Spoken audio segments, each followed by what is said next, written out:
bulan bulan dan saat ini kita terus bersama Tuhan karena kasih karunia dan puji Tuhan, Tuhan kembali mempertemukan kita, memberikan kepada untuk memuji memuliakan, menaikkan syukur kita atas setiap kebaikan telah Tuhan berikan dalam hidup kita.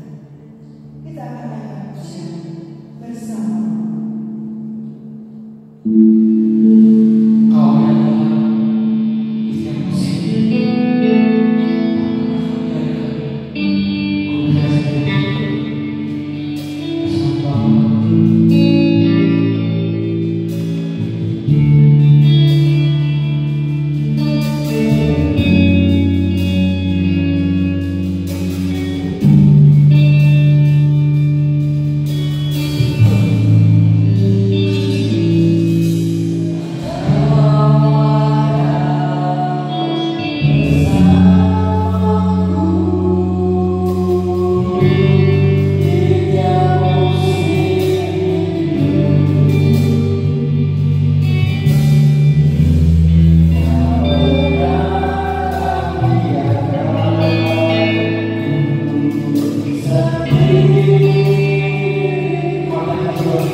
Dia selalu menolong, Dia selalu menuntun kita dalam kehidupan bahasa dan firman-Nya selalu menguatkan hidup kita untuk menyambut firman Tuhan. Kita akan bersyukur dan amin. Saya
Shalom, selamat malam Bapak Ibu yang kekasih di dalam Tuhan Yesus Kristus.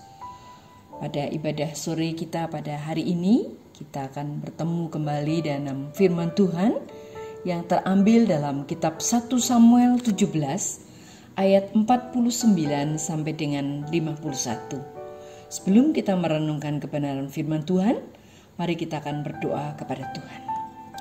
Bapa kami yang bertata dalam kerajaan surga yang mulia, mengucap syukur Tuhan pada malam hari ini kami boleh bertemu kembali dalam kebaktian raya yang kedua.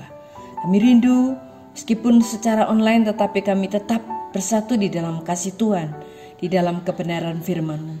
Berbicaralah bagi kami Tuhan, kami siap mendengar firman Tuhan. Di dalam nama Tuhan Yesus kami berdoa. Haleluya. Amin. Bapak, Ibu, dan saudaraku yang kekasih di dalam Tuhan, firman Tuhan malam hari ini terambil dari kitab 1 Samuel pasal 17 ayat 49 sampai dengan 51. Demikian firman Tuhan. Lalu Daud memasukkan tangannya dalam kantungnya, diambilnyalah sebuah batu dari dalamnya, diumbannya, maka kenalah dahi orang Filistin itu, sehingga batu itu terbenam di dalam dahinya, dan terjerumuslah ia dengan mukanya ke tanah. Demikianlah Daud mengalahkan orang Filistin itu dengan umban dan batu. Ia mengalahkan orang Filistin itu dan membunuhnya tanpa pedang di tangan. Daud berlari mendapatkan orang Filistin itu, lalu berdiri di sebelahnya. Diambilnyalah pedang, dihunusnya dari sarungnya, lalu menghabisi dia. Dipancungnyalah kepalanya dengan pedang itu. Ketika orang-orang Filistin melihat bahwa pahlawan mereka telah mati, maka larilah mereka. Amin. Bapak, Ibu, dan saudaraku yang kekasih di dalam Tuhan, ada banyak orang yang menghadapi banyak tantangan dan masalah. Suatu kali ada seorang yang sedang menghadapi persoalan kehidupannya. Dia hampir berputus asa. Dia memilih untuk mengakhiri hidupnya. Dan kemudian dia meminum seluruh obat penenang. Dan akhirnya dia meninggal. Banyak orang mengambil jalan pintas. Oleh karena apa? Oleh karena dia tidak sanggup menghadapi kehidupan. Oleh karena dia mengalami banyak kegagalan. Tetapi hari ini kita akan belajar bagaimana supaya kita dapat menjadi pemenang-pemenang di dalam kehidupan ini. Seseorang dapat menjadi pemenang di dalam kehidupan tergantung dari cara pandangnya. Ketika kita melihat bangsa Israel melihat Goliat, tidak sama dengan cara pandang Daud memandang Goliat. Daud menggunakan cara pandang yang benar sehingga ia memperoleh kemenangan yang gilang gemilang. Sementara bangsa Israel melihat Goliat sebagai sosok raksasa, sosok ahli perang yang luar biasa dan sangat menakutkan. Itu sebabnya cara pandangnya sangat mempengaruhi kehidupan orang-orang Israel. Tetapi Daud menggunakan cara pandang Tuhan. Oleh sebab itu dia melihat segala sesuatunya dari cara Tuhan melihat. Mari Bapak, Ibu, dan kekasih di dalam Tuhan, kita mencoba, kita terus belajar untuk menggunakan cara pandang Tuhan agar kita memperoleh kemenangan yang telah ditentukan oleh Tuhan untuk menjadi bagian di dalam kehidupan kita. Mari kita lihat, kita cek kontrol terhadap diri kita. Ini yang sering terjadi di dalam kehidupan keseharian kita. Banyak orang yang mengandalkan cara pandangnya berdasarkan perasaan. Kita lihat, apakah kita ada di dalam kategori orang yang melihat cara pandang dengan perasaan? Orang yang memandang cara hidup atau cara pandang hidupnya dengan perasaan adalah yang pertama, dia memusatkan pikirannya pada kekhawatiran. Jadi seseorang yang terus mengandalkan perasaan, maka akibatnya dia akan memusatkan pikirannya pada kekhawatiran. Kemudian yang kedua, orang yang mengandalkan cara pandangnya dengan mengandalkan perasaan, maka orang itu akan berakibat lebih fokus pada ketakutan. Dan yang ketiga, seseorang yang cara pandangnya dengan mengandalkan perasaan, maka akan memusatkan perhatian hidupnya pada rasa sakit atau kepahitan. Dan orang yang mempersepsikan segala sesuatunya berdasarkan rasa sakit, jadi dia akan melakukan segala tindakan diukur dari sakit hati atau kepahitan yang dia alami. Dan yang keempat, orang yang mengandalkan perasaan, maka muncul cara pandangnya adalah fokus pada kesedihan. Mereka lebih memperhatikan tangisan di dalam segala sesuatunya. Nah, Bapak, Ibu, dan saudaraku yang kekasih di dalam Tuhan, tetapi bagaimana kita mengubah segala sesuatunya itu dengan cara pandang yang benar, yaitu bagaimana kita memfokuskan tujuan kehidupan kita adalah pada sukacita, damai sejahtera yang Tuhan taruh di dalam kehidupan kita. Hal yang kedua, Bapak Ibu, jika kita mau memiliki cara pandang yang benar, jangan fokus pada perasaan. Dan kedua, jangan kita hanya mengandalkan apa yang kita dengar, tetapi kita juga harus mendengar dengan benar. Bukan asal mendengar, tetapi bagaimana kita harus mendengar dengan benar. Jadi yang pertama, untuk kita dapat fokus pada menjadi pemenang di dalam kehidupan, yaitu jangan mengandalkan perasaan. Dan yang kedua, jangan asal mendengar, tetapi mari kita mendengar dengan benar. Daud mendengar kata-kata negatif dari Saul yang mengatakan bahwa tidak mungkin menang melawan Goliat. Namun Daud lebih memilih untuk menutup telinganya dan mendengar perkataan sang raja yang sesungguhnya, yaitu Allah. Dengar perkataannya, jangan mendengar apa yang dikatakan oleh dunia ini. Jadi ketika kita memilih mendengar perkataan dunia ini, kita akan kecewa, kita akan takut. Namun ketika kita merenungkan, lebih fokus mendengar firman Tuhan, maka kita akan kuat dan dimampukan menghadapi segala tantangan di dalam kehidupan ini. Oleh sebab itu, Bapak Ibu yang kekasih di dalam Tuhan, ketika kita mau menjadi pemenang dalam kehidupan ini, kita harus fokus. Kita harus fokus. Daud mengalahkan Goliat dengan tongkatnya yang sederhana, yang biasanya dia gunakan untuk membunuh singa dan beruang, bukan dengan ketopong, bukan dengan pedang milik kakak-kakaknya. Tapi Tuhan punya cara tersendiri untuk memberkati kita juga, bukan dengan cara orang lain. Daud mengalahkan Goliat hanya dengan ketapel, hanya dengan batu yang kecil. Tuhan punya jutaan cara untuk memulihkan dan memberkati kita, dan dengan caranya tersendiri, bukan dengan cara orang lain. Oleh sebab itu, Bapak Ibu, mari kita belajar untuk melihat bagaimana cara pandang kehidupan kita, yaitu cara pandang dengan mengandalkan Tuhan, dengan mendengar yang benar, dan juga mengubah kata-kata negatif, kata-kata yang melemahkan menjadi kalimat yang menguatkan kehidupan kita. Mari fokus kepada kebenaran firman Tuhan. Jangan fokus pada kenyataan yang kita hidupi. Jadilah pemenang dalam kehidupan kita, karena pemenang hanya untuk memuliakan Tuhan. Mari kita sungguh-sungguh hidup sebagai pemenang-pemenang kehidupan, karena Tuhan memampukan kita untuk terus hidup menjadi pemenang-pemenang kehidupan. Amin. Mari kita akan berdoa kepada Tuhan. Tuhan Yesus, terima kasih. Hari ini kami belajar untuk kami lebih lagi di dalam kehidupan menjadi pemenang-pemenang kehidupan. Bukan orang-orang yang payah, bukan orang-orang yang frustasi, bukan orang-orang yang putus asa, tetapi orang-orang yang berkemenangan. Karena kami mengubah cara pandang kami. Kami tidak mengandalkan perasaan kami, tapi kami sungguh fokus kepada kasih Tuhan. Kami sungguh fokus akan janji Tuhan, kemenangan yang Tuhan sudah taruh di dalam kehidupan kami.